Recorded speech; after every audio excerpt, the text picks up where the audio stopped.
Welcome back. Today we're doing another one in our shop organization series, but we're coming at this from a little different perspective. Today we're going to talk about working styles and how that affects your shop organization. There's been a huge amount going on here. I'm going to take you around and talk about it all and talk about why things end up the way they do here at My Car Shop. Then we're going to look at maybe how you work. Basically, we're contrasting, are you a Bugs Bunny or are you a Tasmanian Devil? This is an interesting one. Stick around. I'm Mike, and this is My Car Shop. One of the things we try to make very clear here is this is not about judging anybody or ramming somebody's one style down somebody else's throat or telling somebody else they're wrong for doing things the way they do them. This is about explaining and helping us understand ourselves and helping us understand each other. So be considerate, be kind, and don't be flaming somebody else because they may be different than you. Please. Thank you. I appreciate that. If you had even asked me 2 years ago if I would be doing a series on shop organization, I would have laughed because I am the biggest pig on the planet. And I know that, or at least I thought I was. And I've learned some things that have been really life-changing for me, even though I'm in the latter part of life. And I've said this before, the day you stop learning is the day you start dying. So there's a lot to learn here. So I'm going to take you around the shop and talk about all the projects we've been doing and why things are in the condition they're in. We have spent a month and a half flogging on Fat Fanny, getting interior work done. Becky and I finished the wiring. I got the brake lights going. This car is insured, and I'm just waiting on the authentic plate to come. So this has consumed a massive amount of time. Both of these trucks now have brakes. That one's for sale. It's got a stuck caliper, so I've got to fix that. I took it back off the market again, but as soon as that's fixed, it's going back up for sale. This one has got two stuck calipers and or brake lines. I think it's probably calipers on this one. So I've got to work more on that. But the brakes are now working on this. I didn't do episodes on either of these, but I was flogging on these two trucks for the last week or so, getting those brakes going on both trucks so we could be using them and selling that one over there, not this one. This one never goes anywhere. I'm not going over to the other garage, but we also had the Black Beauty Charger in here, the 69 Charger, doing a bunch of work on that. It's just been crazy busy, plus just other stuff going on. So let me just kind of take you around and show you the state of things and why. And then we're going to talk about Taz and bugs. Upholstery, still material here for doing door panels on the 47 Ford. Sample upholstery stuff for armrests that we've been doing. The machine shop we've been working in. We had done the T-post on this thing. The mill has stayed fairly clean. I've been going around and getting cars, starting to get them ready for winter, putting in mothballs and things like that. The mill area is decent. This actually just fell off the wall. I got to put it back up. But that area is not too bad. Over here is a disaster area. Just a whole bunch of stuff here. Mark brought a bunch of stuff up a week ago or so. I've been digging through that, seeing what's there. I haven't found a place to squirrel it away, and I've had so many things in there that he brought that I've been using. I'm going to get that dealt with today, but there's power steering fluid, and he sold his Corvette, and so all the stuff that he had kicking around his place, he just brought up and said, you can have it, donate it to the shop. So I appreciate that, but I've got to get it squirreled away. Most of it does have a place. I just haven't taken a minute to do it. That lathe we haven't done anything with. I'm trying not to let it gather crap. Now, here's where we get into it, okay? This table here, for the most part, is the stuff we were using when we did the Charger. So there's door handles and polishing stuff and stuff like that that I need to get squirreled back away. A lot of it goes in that container and needs to get brought back upstairs. That just got pulled. It was over here when I was working on the Charger because the Charger was out there, and I needed to get the 47 in here, so I just moved it over here out of the way, and I haven't touched it, and that was just a couple days ago. This table here is all the electrical stuff from when Becky and I were doing the wiring on the 47. When she and I finished the wiring, there was still the brake light scenario to fix and fabricate. I didn't put all of this away at that point because I knew I was going to be using it some more. I finished that project about, I think it was last weekend we got the brake lights going on that car. Maybe, might have been a little longer than a week and a half ago, maybe. It doesn't matter. Anyway, so I hadn't put this stuff away yet because I knew I was going to be digging into it. There's a tote over there that a lot of it goes in. We'll get that squirreled away. Brake line stuff. Okay, my tool is still here from flaring lines yesterday on the 88 Wanda truck. Got to get that put away. This is literally what I dumped down on the floor. I was laying under Wanda, fixing those brake lines where they went into the proportioning valve. I literally pulled the truck off of it because I was running behind. I haven't been out here since I finished that job till now. And oh, I see I left Duddy laying on the floor. Sorry, buddy. This area is really actually not too bad, but we have all the brake line fittings. I need to get that stuff squirreled away. Battery charger from trying to charge the truck battery, which is dead. I put a different one in that. My tools I need to get squirreled away. That's going to happen today. What's going on back here? Shamefully, I've neglected this area back here. I have not been back here since I tore this carburetor apart a couple months ago, mostly because the Challenger is usually slammed over here and it's hard to get back here. I'm going to work on getting this bench cleaned off today as well. So really, a lot of this stuff gets left around because I'm actually operating fairly efficiently for me. If I know I'm going to need all that electrical stuff, I'm not going to put all that away at the end of that day, only to have to take it all back out again when I'm going to work on that car a couple days later. The charger stuff, like I said, that is needing to just be put away now. I'm done with that part of the project. If you haven't gathered, I'm a Tasmanian devil, which means I go and stuff just gets like this behind me. Anybody that's worked with me will attest to that. It's part of the reason I'm able to accomplish so much on so many projects, but that does mean my organization suffers. So we contrast that to Bugs. It took me a while to think of a Looney Tune character that fit. Bugs Bunny is he's very calculated. He's very slow, not slow as in like Eeyore, but I'm talking about just he's very slow and methodical. His mind is always going on stuff. He's always got a plan. He's working according to his plan. He's calculated in everything that he does. And he's very organized in the way that he does things. He's totally unlike the Tasmanian devil. Okay. And I like those two characters because neither of them are demeaning. They're just different. I mean, think of the havoc that a Tasmanian devil wreaks in a very short amount of time, right? So working styles are definitely something we haven't talked about, and it is a huge impact on your organizational style. They go hand in hand, as I just said. And I think that's important for us to understand. There's no right or wrong way to work, right? There's no right or wrong way to organize. We've covered all of that. Whether you're a visual macro or a visual micro or a hidden macro or a hidden micro. Hi, Birdie. Got a bird in the shop. That's going to be fun. So that definitely that working style, Taz or Bugs, is a real thing. You know, that tornado versus that slow, methodical, calculating person who likes everything to stay neat and tidy. As I said, I would never get anything done myself, and that's why I'm able to do 12 different project cars because of the way that I work. Here's another element in all of this as well. And this is probably more for those who watch the channel who are fellow YouTubers.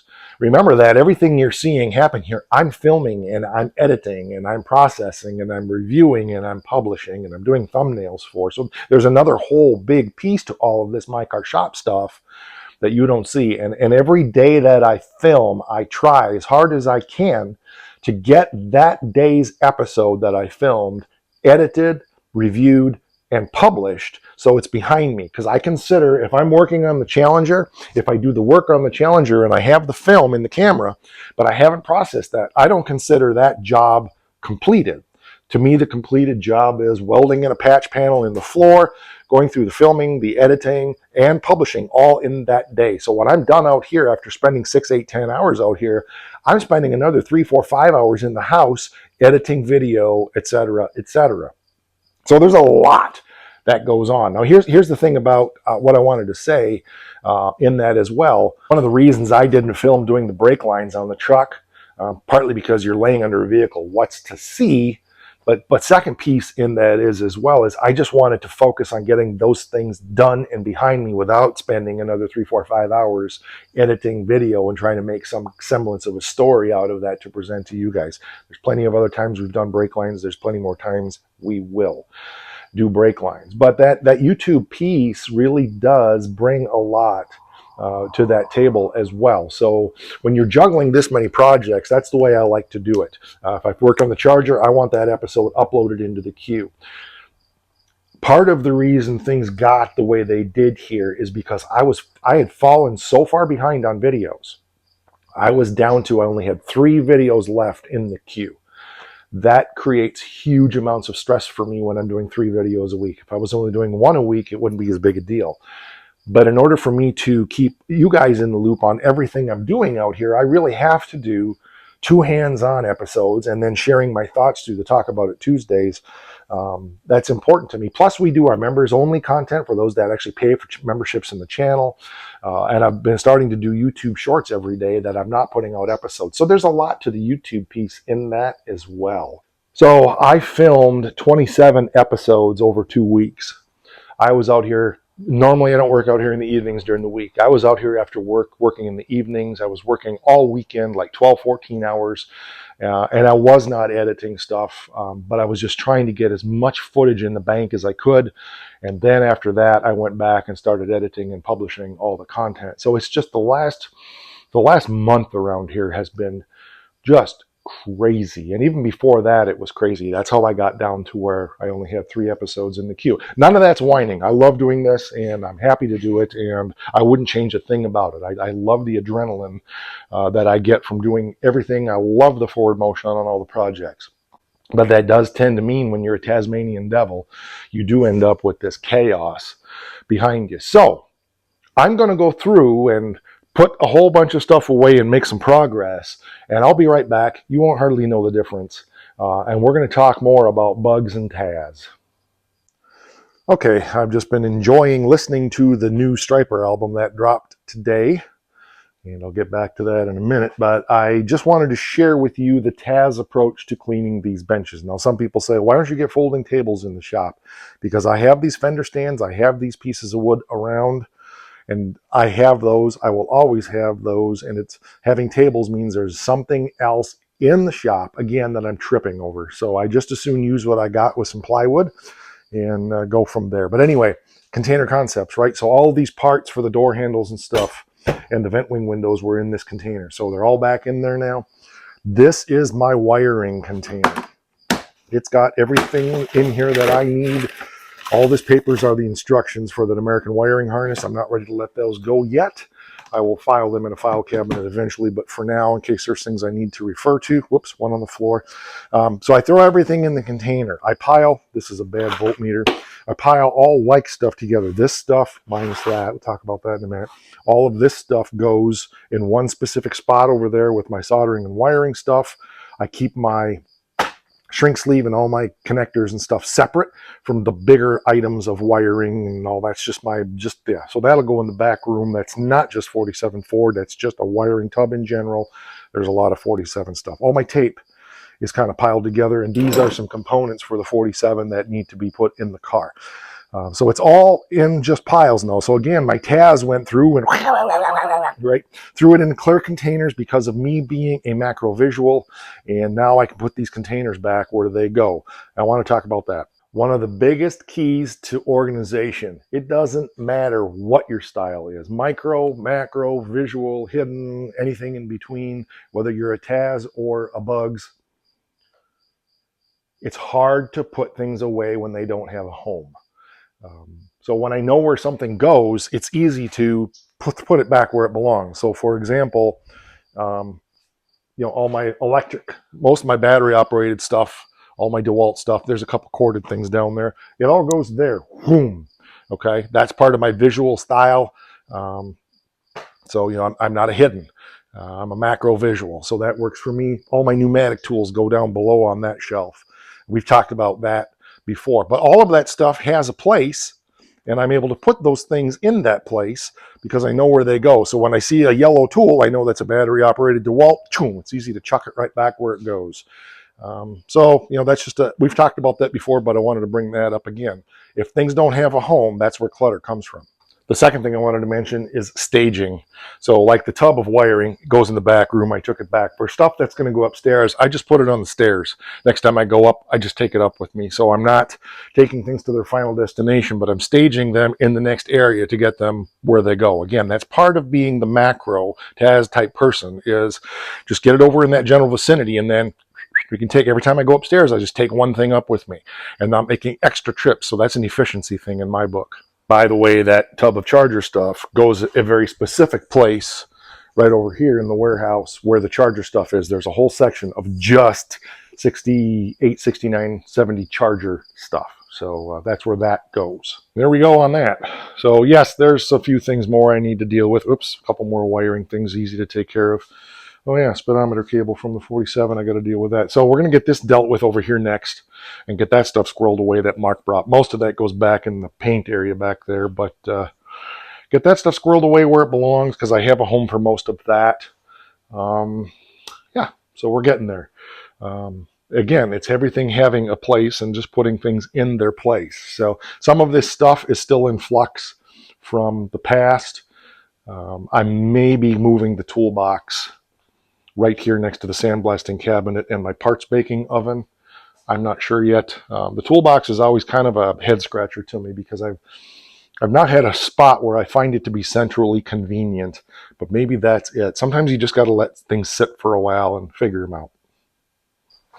Well, that's progress in this part of the shop. Got things pretty well squirreled away. Yeah, I like it.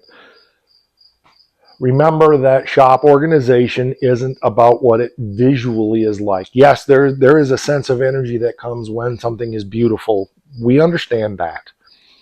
But in a shop, for me, it's much more about functionality. It's been driving me nuts with the last couple jobs that I've done, trying to find stuff. Now I know with my container, stuff is in the containers, but like I was looking for a 1/2-inch wrench. And no, 5/16 socket, sorry.